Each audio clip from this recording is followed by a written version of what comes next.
Well, what if somebody doesn't have the resources to meet a dietitian, but they are using the app? How would they benefit from doing it? I think, like, for example, I'm going to say MyFitnessPal here, right? Because it's very calorie based and very macro based. It's very number based, right? And for people, it's real easy to reflect back and see things. Like, there's some graphs that'll tell you about your macros and stuff like that, but it doesn't quite translate into real life or foods. So I feel like it's so much easier to pick up patterns and have less pressure of obsessing over numbers. So someone who was going to pick this up that wanted to use a much more gentle nutrition approach, this could be a great benefit for them because all they need to do is just say, okay, these are my goals. Let me just keep a record and see where I'm at, get some baseline information. And then I can come and reflect back in a month and try and make some changes and just keep looking and seeing, are my portions getting smaller? Am I eating more vegetables? Am I achieving the goals that I need to? And it's just a much less pressure sort of way of doing it.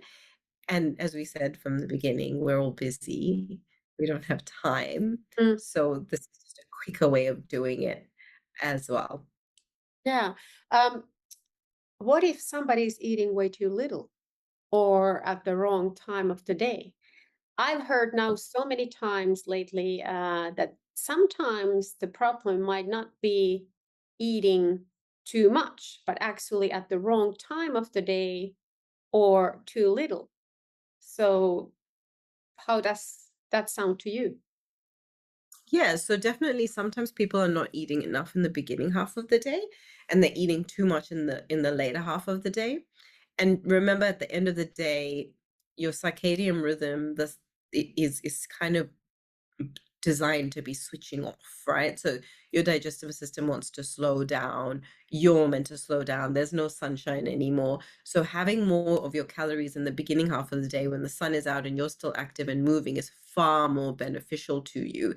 So that's something that we can really easily pick up in as a pattern, I guess, in the app as well.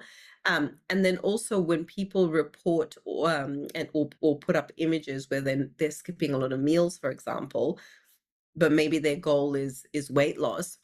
It could be that they're under eating, so their body is just holding on to energy. So we can kind of say, okay, well, look, you need to eat more, and then we'll put you in a deficit once you've established like a good maintenance calories. So again, from that, we can look at their pictures and go, okay, that's what's happening. You're not eating enough. You're just having coffee for breakfast and you're having a muesli bar for lunch and that kind of stuff. So it's amazing how the body adapts and how it if you teach it that it's not going to get much energy, it will just learn to deal with that.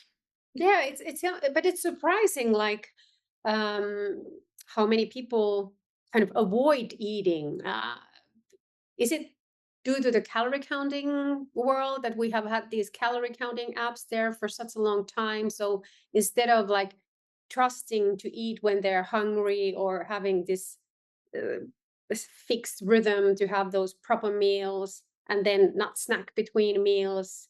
So I many times think, is it the calorie counting that has caused people to avoid eating or be Yeah. scared of eating? Yeah, 100%. I was listening to a webinar today, and it was presenting some really new, very interesting information around nuts. Now, nuts are very heavy in calories. So per handful, you get a lot of calories because they're mainly fats, right? Yes. Healthy fat, but they're dense in energy. So you need them in really small amounts. And in the weight loss world, a lot of people will completely avoid nuts because they are calorie dense. But the research actually showed that people who eat a good amount of nuts regularly have better weight loss outcomes than those who avoid nuts completely, which was just such an interesting thing to learn. But it's got to do with the satiation that you feel from having foods that are satisfying versus having foods that are not satisfying. Like a handful of nice roasted nuts is a wonderful eating experience for a lot of people rather than forcing down a bland, boring salad all the time. Do you know what I mean? So Yes. each Mhm. is an experience, and we've got so many different rules that exist now around eating. Don't do this, don't do that, do this, have this way, eat this food, don't eat that food. Because of the age of social media, w- we are bombarded, and again, really common reasons people come to see me and really common complaint. I'm so overwhelmed. I don't even know where to start because this person said this and this person said that, but this person said that. So there's a lot going on out there. And so we are losing touch with that intuition. And that's something I very often have to teach people to do, is figure out if they're actually physically hungry, or if they're eating because it's time to eat, or if they're eating because it's a habit, or even some people eat because they've turned on the TV. So Yeah, there's a you're lot kind of of like different. when I open the TV, I have the habit of having something to eat. Yes. Yeah. Yes. So that's an association that we've developed. Yeah, and actually, everything you just said here made me just thinking about intuitive eating and intuitivity as such. That is it part of the fact that we are kind of losing the connection with our body. You said at some point that you talk about also mindset and all those things. So are you teaching in a way this intuitive eating, intuitive like learning to trust your body signals and eat till you feel full in a way? Yeah, 100%.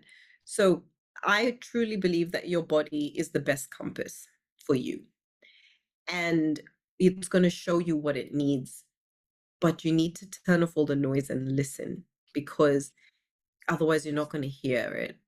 And for a lot of people, it's stripping away one step at a time all the different rules and layers and things that they've been taught, or they've been surrounded by, to actually listen in and see what happens.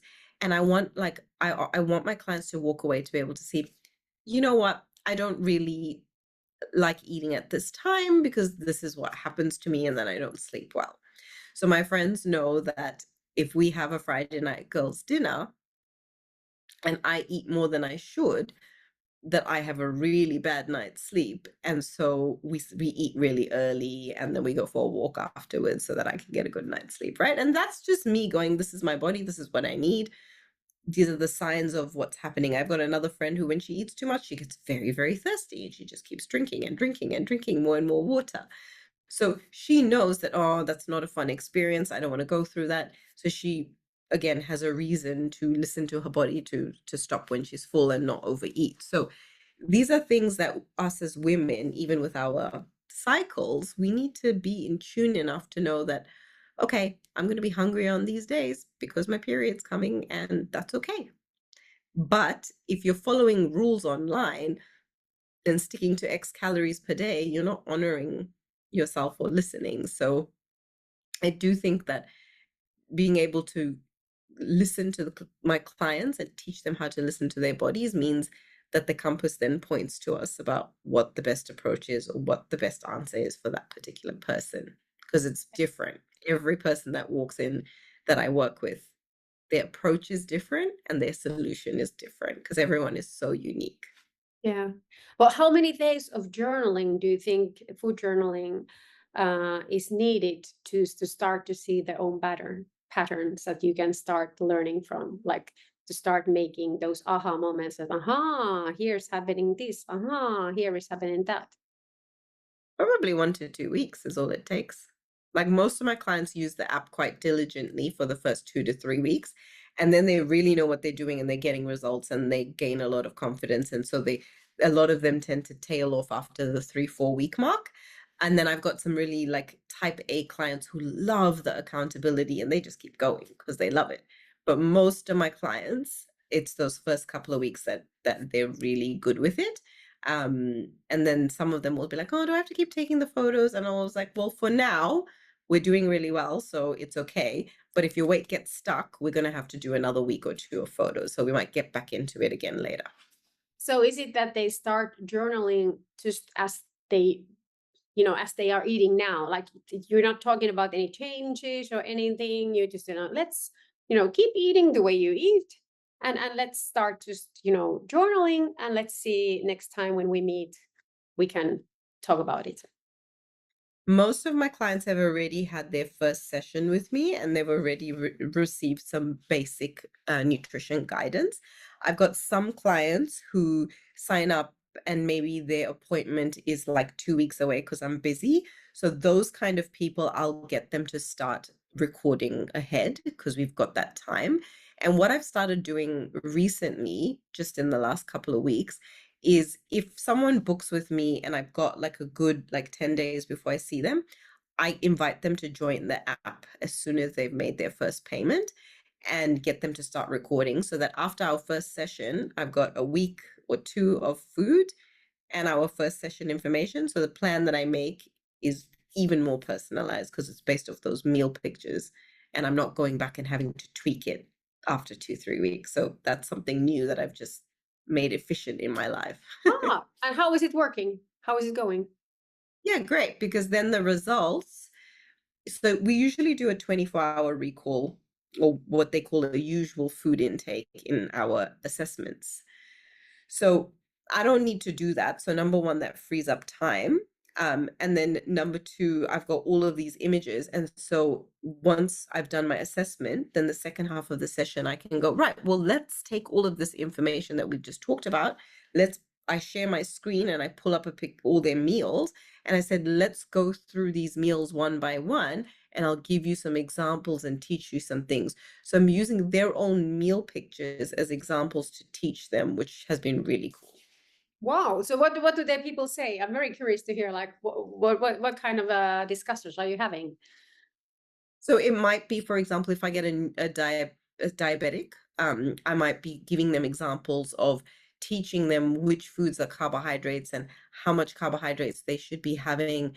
And then I get them to practice like counting how many carbs that they're having. So they might go, oh, okay, I thought I wasn't eating that much carbohydrates, but then they realize, oh, okay, maybe I was. I need to eat more veggies, that sort of a thing. Another person I might come in and they're like, oh, I just don't know how to achieve a calorie deficit. I'm already eating so little.